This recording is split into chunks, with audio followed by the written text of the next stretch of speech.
کتنے خوش نصیب لوگ ہیں جن کے دن کا آغاز نماز فجر سے ہوتا ہے، اور سونے سے پہلے بھی وہ سجدہ ریز ہو کے اللہ کی نعمتوں کا شکرانہ ادا کرتے ہیں، اور جو دن خیریت سے گزرا اور عافیت کی گود میں نیند لینے کے لیے بڑھ رہے ہیں تو وہ شکرانے کا سجدہ کر رہے ہیں کہ مالک تیری توفیق سے مجھے خیریت سے یہ دن گزارنا نصیب ہوا۔ ہمارے بزرگ فرمایا کرتے تھے سونے سے پہلے 5 انگلیاں بھی گن لیا کرو، 5 نمازیں بھی گن لیا کرو۔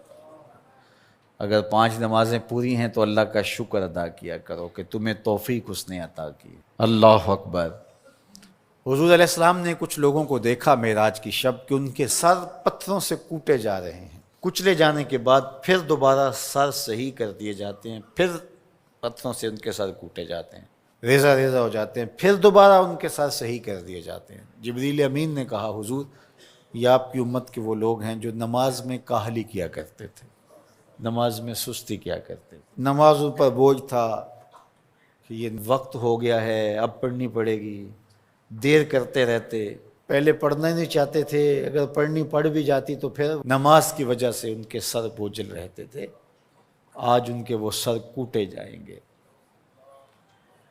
نوجوانوں بالخصوص میں آپ سے مخاطب ہوں، ماں باپ کو زور نہ لگانا پڑے، آپ کی منتیں نہ کرنی پڑیں، آپ کے ترلے نہ کرنے پڑیں، آپ کو جھڑکنا نہ پڑے، جب حیا علی الصلاح کی آواز آئے تم بستر سے چھلانگ لگا کے اٹھ جاؤ کہ میرے رب کا بلاوا ہے میرے نام، میسج ہے۔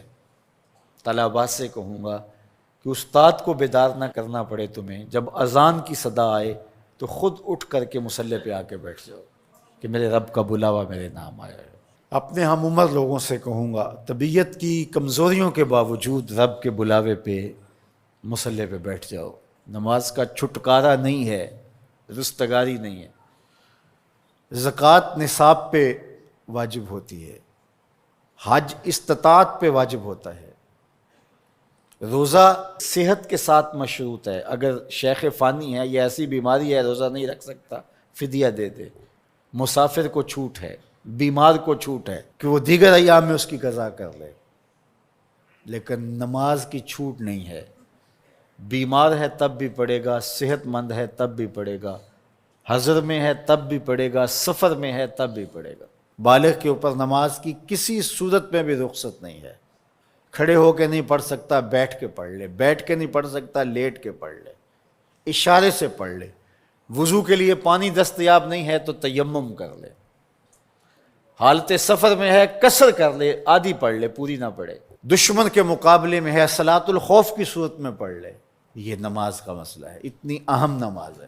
تو جن کے سر بوجھل رہے نماز سے، سردیوں میں ہوتا ہے اوپر نیچے نمازیں آ رہی ہوتی ہیں، ابھی عصر پڑھ کے گھر پہنچے تو پھر مغرب کی آ گئی، مغرب گھر کے پہنچے تو پھر عشاء کی آ گئی، تو کئی لوگ کہتے ہیں اے تو مولویاں نے آت چکی ایک، ابھی تو پڑھ کے آئے ہیں۔ تو کیوں شوق نہیں ہے تمہیں؟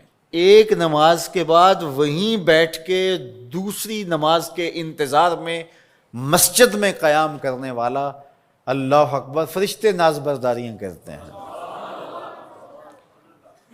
مسجد میں صحابہ بیٹھ جاتے ہیں، ایک نماز پڑھی اب دوسری پڑھ کے جائیں گے، دوسری پڑھی تو اب تیسری پڑھ کے جائیں گے، اور جب نماز کا وقت آتا تو وہ انتظار کرتے کہ ابھی تک اذان نہیں ہوئی۔ اور حضور جب حضرت بلال حبشی رضی اللہ تعالی عنہ کو اذان کے لیے کہتے تو کہتے ارحنا یا بلال، بلال اٹھو ہمارے دل کو راحت پہنچاؤ۔